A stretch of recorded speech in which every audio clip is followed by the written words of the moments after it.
سرخ لباس میں دلہن بنی وہ گھونگھٹ نکالے عادل کا انتظار کر رہی تھی۔ اس کا دل زور سے دھڑک رہا تھا۔ آج سبھی کہہ رہے تھے کہ وہ بے انتہا خوبصورت لگ رہی ہے، مگر وہ انتظار کر رہی تھی کہ کب اس کا شوہر کمرے میں آئے اور وہ اس سے اپنی تعریف وصول کرے۔ تھوڑی دیر کے بعد دروازے پر ہلکی سی دستک دے کر عادل اندر داخل ہوا۔ وہ خود بھی کم نہیں لگ رہا تھا۔ سفید رنگ کی شیروانی میں اس کا وجیہ سراپا کئی لڑکیوں کو افسوس کرنے پر مجبور کر گیا تھا کہ وہ ان کا دولہا کیوں نہیں بنا۔ عادل مسکراتے ہوئے آگے بڑھا تو رامین جو اب تک بےتابی سے اس کا انتظار کر رہی تھی گھبرا کر خود میں سمٹ گئی۔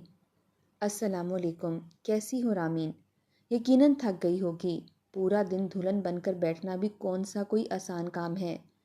وہ اس کے سامنے بیٹھا ہوا محبت بھرے لہجے میں پوچھ رہا تھا۔ رامین نے اس کے سلام کا جواب دیا۔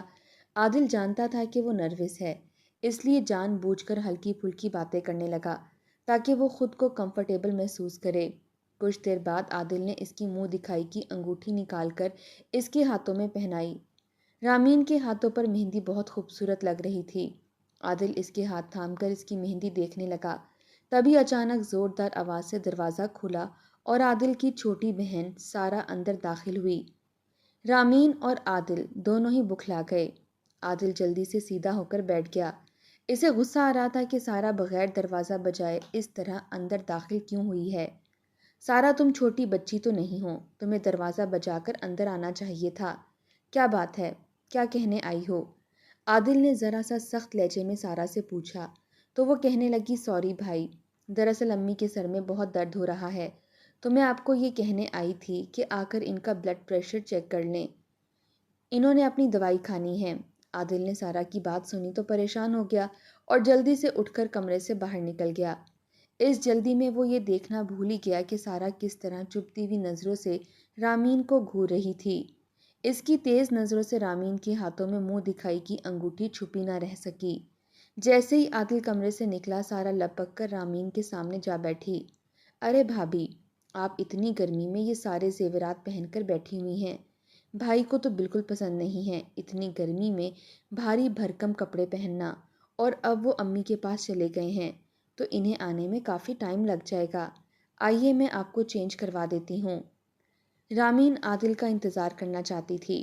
ابھی تو عادل نے اس کا جی بھر کر یہ روپ دیکھا بھی نہ تھا۔ وہ ابھی چینج نہیں کرنا چاہتی تھی، مگر سارا تو اس کے پیچھے ہی پڑ گئی۔ آخر مجبوراً رامین کو اٹھ کر اپنا ڈریس چینج کرنا پڑا۔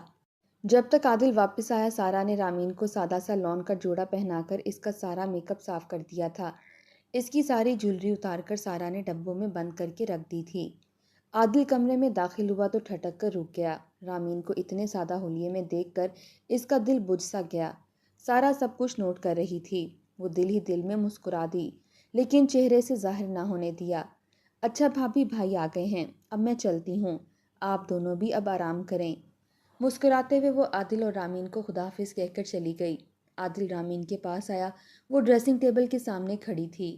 تم نے اتنی جلدی چینج کر لیا، کچھ دیر تو میرا انتظار کر لیتی، دلہن بن کر تم بہت اچھی لگ رہی تھی۔ عادل کی بات پر رامین کو جھٹکا سا لگا۔ سارا تو کہہ رہی تھی کہ عادل کو بھاری بھرکم کپڑے پہننا پسند ہی نہیں ہے، لیکن پھر بھی وہ مسکرا دیا۔ وہ کہنے لگی، دراصل گرمی بہت تھی نا، اسی لیے میں نے کپڑے تبدیل کر لیے، اور صرف دلہن بن کر اچھی لگ رہی تھی، کیا سادگی میں آپ کو اچھی نہیں لگ رہی؟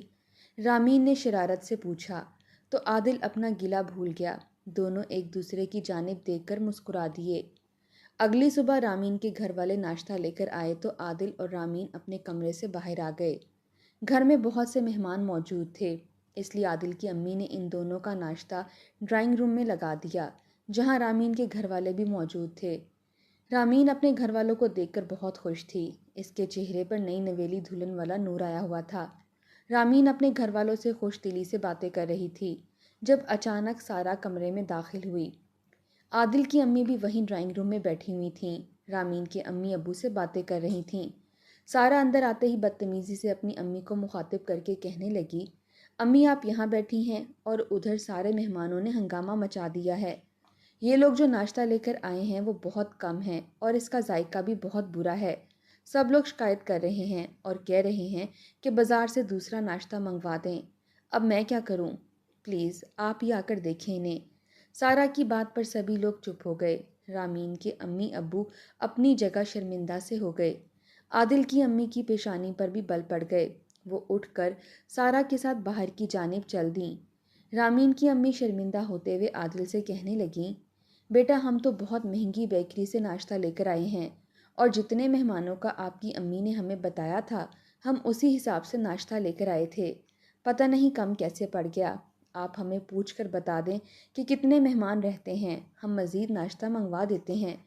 رامین کی امی کہہ رہی تھیں اور رامین کا دل چاہ رہا تھا کہ وہ زمین میں گڑ جائے۔ اسے اپنے والدین کا اس طرح شرمندہ ہونا بہت برا لگ رہا تھا، مگر شکر تھا کہ عادل نے کسی قسم کی بدتمیزی نہ کی۔ اس نے بہت پیار سے رامین کی امی کو مخاطب کیا، ارے نہیں امی، کم پڑ گیا ہے تو کوئی بات نہیں، ابھی اور منگوا لیتے ہیں۔ آپ لوگ ناشتہ لے کر آئے ہیں یہی بہت بڑی بات ہے، حالانکہ اس کی کوئی ضرورت نہیں تھی۔ آپ لوگ تسلی سے بیٹھیں، میں باہر جا کر دیکھتا ہوں۔ عادل اٹھ کر باہر چلا گیا، مگر باہر کا منظر تو اس کی توقع کے خلاف تھا۔ تمام مہمان آرام سے ڈائننگ ٹیبل کے ارد گرد بیٹھے ناشتہ کر رہے تھے۔ کوئی شور ہنگامہ نہیں تھا۔ سارا بھی ایک کرسی پر بیٹھی اطمینان سے کھانا کھا رہی تھی۔ عادل نے آگے بڑھ کر دیکھا، برتنوں میں ابھی بہت سارا ناشتہ پڑا ہوا تھا۔ اسے ایک دم سارا پر غصہ آیا، مگر وہ مہمانوں کی موجودگی میں اسے کچھ نہیں کہہ سکتا تھا۔ دن اسی طرح گزرنے لگے۔ رامین کے لیے عادل بہت اچھا شوہر ثابت ہوا، اور وہ اس کا ہر طرح سے خیال رکھتا۔ ساس سیدھی سادی سی خاتون تھیں، نہ زیادہ بات کرتیں نہ ہی رامین کو پریشان کرتیں، مگر رامین عجیب سی الجھن میں گرفتار ہوتی جا رہی تھی۔ وجہ ہی کچھ ایسی تھی، وہ نوٹ کر رہی تھی کہ جب بھی عادل سب کے سامنے اس کی تعریف کرتا یا پھر اس کے لیے کوئی تحفہ لاتا تو سارا کا منہ بن جاتا تھا۔ اس کا رویہ رامین کے ساتھ خراب ہو جاتا۔ وہ کئی روز تک رامین سے بات ہی نہ کرتی۔ جس روز رامین تیار ہو جاتی اس روز سارا طبیعت کی خرابی کا بہانہ بنا کر کمرے میں بند ہو جاتی، اور اس کے حصے کا کام بھی رامین کو کرنا پڑتا، اور رات دیر تک عادل اس کا انتظار کرتے کرتے تھک ہار کر سو جاتا۔ رامین کو لگ رہا تھا کہ یہ اس کا وہم ہے۔ تبھی ایک روز وہ واقعہ ہو گیا۔ عادل آفس سے واپس آیا تو اس کے ہاتھ میں 2-3 شاپر تھے۔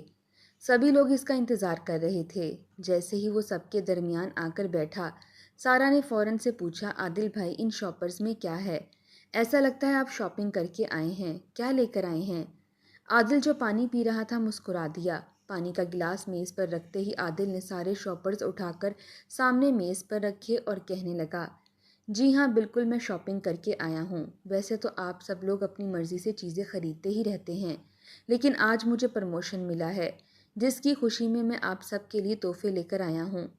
عادل کی بات پر سبھی خوش ہو گئے۔ رامین بھی آگے ہو کر بیٹھ گئی۔ عادل ایک ایک کر کے سب کے تحفے نکال کر دکھانے لگا۔ یہ ابو کی شال ہے، یہ امی کے لیے پیارا سا ڈریس ہے، سارا میں تمہارے لیے ایک گھڑی خرید کر لایا ہوں، یہ لو اپنی گھڑی۔ عادل نے امی اور ابو کو ان کے تحفے دیے اور سارا کی جانب گھڑی کا ڈبہ بڑھا دیا۔ سارا نے لپک کر اپنا تحفہ پکڑ لیا، کتنی خوبصورت گھڑی ہے بھائی، اچھا اس شاپر میں کیا ہے؟ سارا نے اپنا تحفہ تو پکڑ لیا، لیکن ساتھ ہی اس کی نظر آخری شاپر پر تھی جو عادل نے اپنے ہاتھ میں پکڑ رکھا تھا۔ عادل نے مسکراتے ہوئے رامین کی جانب دیکھا اور کہنے لگا، اس شاپر میں میری بیوی کا تحفہ ہے، یہ لو رامین، تمہارے لیے پرفیوم ہے، بہت مہنگا اور برانڈڈ ہے۔ رامین کے چہرے پر خوشی پھیل گئی۔ اس نے ہاتھ بڑھا کر پرفیوم لے لیا۔ اس کی خوشبو سونگھتے ہوئے اسے ایک دم یاد آیا کہ اس نے کچھ دن پہلے عادل سے اس پرفیوم کو لینے کی خواہش کا اظہار کیا تھا۔ ارے عادل، آپ کو یاد تھا کہ مجھے یہ پرفیوم بےحد پسند ہے اور میں اسے لینا چاہتی ہوں۔ مجھے بہت خوشی ہوئی کہ آپ میرے لیے اتنا پیارا تحفہ لے کر آئے ہیں۔ رامین بےحد خوش تھی اور اسے خوش دیکھ کر عادل بھی بہت خوش ہو رہا تھا۔ اسی خوشی میں وہ دونوں بھول گئے کہ سارا کے چہرے پر کس قدر نفرت پھیل گئی ہے۔ وہ رامین کے ہاتھ میں موجود پرفیوم کو گھور کر دیکھ رہی تھی۔ اس کا بس نہیں چل رہا تھا کہ رامین کو کچا چبا جائے۔ تبھی عادل نے اس کی جانب مڑ کر کہا، جاؤ سارا، چائے بنا کر لے آؤ میرے لیے، سر میں بہت درد ہو رہا ہے۔ سارا سنبھل گئی اور کہنے لگی، جی بھائی، ابھی بنا کر لاتی ہوں۔ ساتھ ہی اس نے اپنی گھڑی اٹھائی اور گہری نظروں سے رامین اور اس کے پرفیوم کو دیکھتے ہوئے لاؤنج میں سے اٹھ گئی۔ اگلے دن رامین اپنی ڈریسنگ ٹیبل کی صفائی کرنے لگی تو اس کے منہ سے ایک چیخ نکل گئی۔ اس کی ڈریسنگ ٹیبل میں اس پرفیوم کی شیشی ٹوٹی ہوئی پڑی تھی۔ سارا پرفیوم بہہ گیا تھا۔ عادل نے رامین کی چیخ سنی تو گھبرا کر اس کے پاس آیا۔ کیا ہوا رامین؟ یہ دیکھیں عادل، وہی پرفیوم ہے جو کل آپ نے مجھے دیا تھا۔ میں نے اسے بہت سنبھال کے ڈریسنگ میں رکھا تھا، لیکن ابھی میں نے ڈریسنگ کھولی ہے تو یہ شیشی ٹوٹی ہوئی پڑی ہے۔ یہ سب کیسے ہوا؟ میں نے تو بہت احتیاط سے رکھا تھا، اور صبح سے اب تک میں نے تو ڈریسنگ کھولا ہی نہیں ہے۔ رامین بے حد پریشان ہو گئی تھی۔ عادل کو بھی حیرانگی ہو رہی تھی کہ آخر ڈریسنگ کے اندر پڑے پڑے پرفیوم خود ہی کیسے ٹوٹ گیا، لیکن اس نے رامین کے اوپر ظاہر نہ ہونے دیا۔ کوئی بات نہیں، اکثر ایسے ہو جاتا ہے، ٹھوکر لگ گئی ہوگی اسی لیے ٹوٹ گیا۔ ان کی شیشیاں ویسے بھی نازک سی ہوتی ہیں، میں تمہیں دوسرا لا دوں گا، رونے کی ضرورت نہیں ہے۔ عادل رامین کو تسلیاں دے رہا تھا اور وہ پریشان نظروں سے اپنے ڈریسنگ ٹیبل کو دیکھ رہی تھی۔ اسے یقین نہ آ رہا تھا کہ یہ سب کچھ کیسے ہو گیا۔ ان کی آوازیں سن کر سارا بھی کمرے میں آ گئی۔ کیا ہوا بھابھی؟ رو کیوں رہی ہیں؟ عادل نے رامین کے سوال پر اسے بتایا کہ رامین کا پرفیوم ٹوٹ گیا ہے، اس لیے رامین پریشان ہے۔ سارا مسکرا دی۔ اس نے آگے بڑھ کر رامین سے کہا، کوئی بات نہیں بھابھی، نظر لگ گئی ہوگی، ویسے بھی اتنے مہنگے پرفیوم کا آپ نے کیا کرنا تھا، کوئی سستا سا لگا لیجئے گا۔ سارا مسکراتے ہوئے کہہ رہی تھی۔ کسی نے دھیان نہ دیا کہ اس کے چہرے پر کتنی خوشی پھیل گئی ہے۔ یقیناً یہ سب کچھ اسی نے کیا تھا۔ وہ حسد کی آگ میں بری طرح سے جل رہی تھی۔ کچھ ہی دن بعد عادل اور رامین کسی شادی کے فنکشن میں جانے لگے۔ سارا ڈرائنگ روم میں امی کے ساتھ بیٹھی تھی جب وہ دونوں تیار ہو کر کمرے سے نکلے۔ گلابی رنگ کے لباس میں رامین بے حد خوبصورت لگ رہی تھی۔ عادل کی نظریں ہی اس پر سے ہٹ نہیں رہی تھیں۔ وہ دونوں جب ڈرائنگ روم میں آئے تو امی نے ان دونوں کو دیکھ کر بے اختیار دعا دی۔ انہوں نے بھی رامین کی تعریف کی۔ وہ شرم سے سرخ پڑنے لگی۔ عادل ہنستے ہوئے کہنے لگا، امی، آج تو رامین بالکل آسمان کی پری لگ رہی ہے۔ جب میں یہ ڈریس اس کے لیے لایا تھا تو یہ کہہ رہی تھی کہ اس پر اچھا نہیں لگے گا، مگر آج دیکھیں کس قدر خوبصورت لگ رہی ہے۔ عادل کی بات پر امی بھی مسکراتے ہوئے سر ہلانے لگیں۔ وہ روایتی ساسوں جیسی نہ تھیں، انہیں اپنے بہو اور بیٹے کا آپس کا پیار بہت اچھا لگتا تھا۔ رامین اور عادل مسکراتے ہوئے شادی میں چلے گئے۔ تماشا تو اگلے دن شروع ہوا۔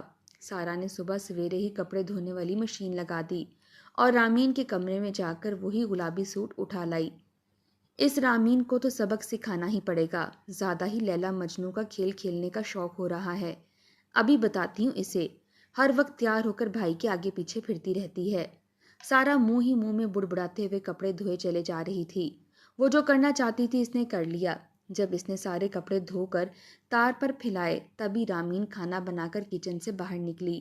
سامنے ہی تار پر اس کا گلابی سوٹ ٹنگا ہوا تھا، مگر یہ کیا، اس کا نیا جوڑا جگہ جگہ سے پھٹا ہوا تھا۔ ایسے لگتا تھا کسی نے کھینچ کھینچ کر اسے پھاڑ ڈالا ہو۔ سارا، یہ کیا کیا ہے میرے سوٹ کے ساتھ؟ یہ پھٹ کیسے گیا؟ یہ تو بالکل نیا تھا۔ سارا جو ابھی ابھی کپڑے دھو کر اندر گئی تھی، اندر سے باہر نکل آئی۔ کیا ہوا بھابھی؟ کیوں شور مچا رہی ہیں؟ سارا کے سوال پر رامین نے اپنا جوڑا تار پر سے اتارا اور سارا کے سامنے کیا۔ یہ دیکھو نا میرے ڈریس کو کیا ہو گیا ہے، یہ کیسے پھٹ گیا؟ تم کپڑے دھو رہی تھی نا ابھی؟ رامین کے سوال پر یکدم سارا آپے سے باہر ہو گئی اور چلا چلا کر سارا گھر اکٹھا کر لیا۔ امی، امی، عادل بھائی جلدی آئیں، یہ دیکھیں رامین بھابھی مجھ پر کیسا الزام لگا رہی ہیں۔ یہ کہہ رہی ہیں کہ میں نے ان کا نیا سوٹ پھاڑ دیا ہے۔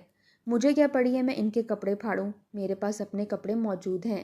ایک تو میں ان کے کمرے سے اٹھا کر ان کا سوٹ دھونے کے لیے لائی، ان کے حصے کا کام بھی کر رہی ہوں، پھر بھی یہ میرے اوپر الزام لگا رہی ہیں۔ وہ زور زور سے رونے لگی۔ امی تو اسے روتا ہوا دیکھ کر گھبرا گئی۔ انہوں نے بھی رامین کو سنانا شروع کر دیا۔ کتنی بد لحاظ ہو تم رامین، میری معصوم سی بچی کو رلا ڈالا۔ تمہارا سوٹ پھٹ گیا ہے تو کیا ہوا، پہلے سے پھٹا ہوا ہوگا یا مشین میں ڈالنے سے پھٹ گیا ہوگا۔ اس کا الزام میری بیٹی کی سر پر تو نہ ڈالو۔ امی رامین کو ڈانٹتے ہوئے مسلسل سارا کو چپ کروا رہی تھیں۔ رامین اپنا سوٹ ہاتھ میں لیے حیران نظروں سے ان دونوں کو دیکھ رہی تھی۔ تبھی اندر سے عادل چلایا۔ سارا یکدم روتے ہوئے عادل کے گلے لگ گئی۔ بھائی دیکھیں، بھابھی مجھے کیا کہہ رہی ہیں، انہیں لگتا ہے کہ ان کے ہر نقصان کی ذمہ دار میں ہوں، میں ان کی خوشیاں برداشت نہیں کرتی۔ قسم لے لیں بھائی، میں نے ان کا سوٹ نہیں پھاڑا، شاید مشین میں ڈالتے ہوئے پھٹ گیا ہوگا۔ سارا سسکیاں لیتے ہوئے مسلسل رو رہی تھی۔ عادل کو یکدم غصہ آ گیا، اس لیے رامین کی طرف پلٹتے ہوئے بولا، کیا تماشا لگایا ہوا ہے رامین؟ پھٹ گیا تو پھٹ گیا، سوٹ اٹھا کر ڈسٹ بین میں پھینک دو۔ اس طرح سے میری بہن کو رلا کر تم کیا ثابت کرنا چاہتی ہو؟ ایسا گھٹیا الزام کیوں لگا رہی ہو؟ رامین پھٹی پھٹی نظروں سے عادل کو دیکھ رہی تھی۔ سارا مسلسل سسکیاں لے رہی تھی۔ تبھی اچانک رامین کو بھی غصہ آ گیا۔ اسے اپنے پرفیوم والی بات بھی یاد آ گئی تھی۔ اسے یقین ہو گیا کہ پرفیوم بھی سارا نے ہی توڑا تھا۔ میں جھوٹ نہیں کہہ رہی، ہر وقت میری چیزیں یا تو گم ہو جاتی ہیں یا کوئی نہ کوئی نقصان ہو جاتا ہے۔ آخر آپ لوگ کیوں نہیں سمجھتے؟ یہ سب کچھ سارا کرتی ہے۔ اسے پوچھیں کہ یہ کیوں کرتی ہے؟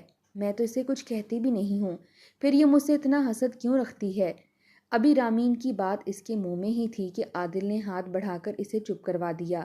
بس خاموش ہو جاؤ۔ اگر تم سارا کے ساتھ اخلاق سے نہیں رہ سکتی تو ابھی اور اسی وقت اس گھر سے چلی جاؤ۔ ماحول میں سناٹا چھا گیا۔ عادل نے بات ہی ایسی کر دی تھی۔ رامین ہکا بکا کھڑی رہ گئی۔ تبھی ایک دم اس نے ہاتھ میں پکڑا ہوا سوٹ زمین پر پھینکا اور آگے بڑھ کر گھر سے باہر نکل گئی۔ عادل اپنا سر پکڑ کر رہ گیا۔ سارا سسکیاں لیتے ہوئے پیچھے ہٹ گئی۔ اس کا مقصد پورا ہو گیا تھا۔ اس کے لبوں پر خوبصورت مسکراہٹ بکھر گئی تھی۔ یہ میں نے کیا کر دیا؟ میں نے کیوں بات کو اتنا بڑھا دیا؟ عادل پریشانی سے سوچتا ہوا اندر کمرے میں چلا گیا۔ وہ جانتا تھا کہ رامین اپنے والدین کے گھر چلی گئی ہے۔ رامین اپنے میکے گئی تو اس کی ماں اسے دیکھ کر پریشان ہو گئی، مگر رامین نے ظاہر نہ کیا کہ وہ لڑ کر آئی ہے، بلکہ اس نے اپنی ماں سے کہا کہ عادل اسے گیٹ پر چھوڑ کر گیا ہے۔ دوسری جانب عادل پریشانی سے اپنے کمرے میں لیٹا تھا۔ اسی طرح کروٹیں بدلتے ہوئے اس کا پورا دن گزر گیا۔ اس کا کوئی کام کرنے کو جی نہ کیا۔ اسے رامین بری طرح سے یاد آ رہی تھی۔ اسے سمجھ نہیں آ رہا تھا کہ آخر وہ غصے میں اتنا کیسے بھڑک گیا۔ اسی طرح کمرے میں پڑے پڑے نہ جانے کب اس کی آنکھ لگ گئی اور جب وہ جاگا تو رات کے 2 بج رہے تھے۔ اسے شدید پیاس لگ رہی تھی۔ سب سو رہے ہوں گے، بغیر آواز کے ہی پانی پی کے آ جاتا ہوں تاکہ کسی کی نیند نہ خراب ہو۔ پہلے تو رامین پانی کا جگ بھر کر رکھ دیتی تھی، باہر جانا ہی نہیں پڑتا تھا۔ اسے شرمندگی سے ہونے لگی، لیکن دبے قدموں سے وہ اٹھ کر کچن کی جانب چل دیا۔ ابھی اس نے فریج کے دروازے پر ہاتھ رکھا ہی تھا جب اس کے کانوں میں کسی کی ہنسی کی آواز گونجی۔ وہ سارا تھی۔ سارا اس ٹائم کس سے باتیں کر رہی ہے؟ عادل سوچتا ہوا کچن سے باہر نکلا۔ سارا کچن کی پچھلی جانب بنی ہوئی گیلری میں موبائل کان سے لگائے ہنس ہنس کر باتیں کر رہی تھی۔ ارے مائرہ، تمہیں کیا بتاؤں کس طرح میں نے اس رامین کو گھر سے نکلوا دیا۔ بڑی میڈم بنی پھرتی تھی کہ بھائی اس سے بہت محبت کرتے ہیں۔ ایک ہی دن میں ساری محبت کا جنازہ نکل گیا۔ اب بیٹھی رو رہی ہوگی والدین کے گھر میں۔ گلابی جوڑا پہن کر اتنا اترا رہی تھی۔ آج میں نے اس کا جوڑا ہی پھاڑ ڈالا، اور نہ پوچھو اس کا پرفیوم توڑ کر تو جو مجھے خوشی ملی تھی اس کا تو جواب ہی نہیں۔ سارا ہنس ہنس کر اپنی دوست مائرہ کو بتا رہی تھی۔ عادل سر سے لے کر پیر تک پسینے میں بھر گیا۔ تو کیا رامین سچ کہہ رہی تھی؟ گھر میں جو کچھ ہو رہا تھا وہ سب سارا کر رہی تھی؟ عادل کو شرمندگی نے آ گھیرا۔ اس نے فیصلہ کر لیا تھا کہ کل وہ رامین کو واپس لے آئے گا۔ اگلے دن وہ جا کر رامین کو واپس لے آیا۔ اس نے معافی مانگ لی اور رامین نے کشادہ دلی سے اسے معاف کر دیا۔ اسی شام کو سب لوگ جب ڈرائنگ روم میں بیٹھے تھے تو عادل نے سارا کو بتایا کہ وہ سب کچھ جان گیا ہے اور اس نے رات میں سارا اور مائرہ کی باتیں سن لی تھیں۔ سائرہ کا رنگ ہی اڑ گیا۔ امی اور ابو نے بھی جب یہ سنا تو سائرہ حسد کی آگ میں جلتے ہوئے رامین کے ساتھ کیا کر رہی تھی تو انہیں بے حد غصہ آیا۔ امی نے سارہ کو مخاطب کیا، مجھے بے حد شرم آ رہی ہے کہ یہ سب کچھ تم نے کیا ہے۔ تم میری بیٹی ضرور ہو مگر رامین بھی میری بیٹی ہے، وہ تمہارے بھائی کی بیوی ہے۔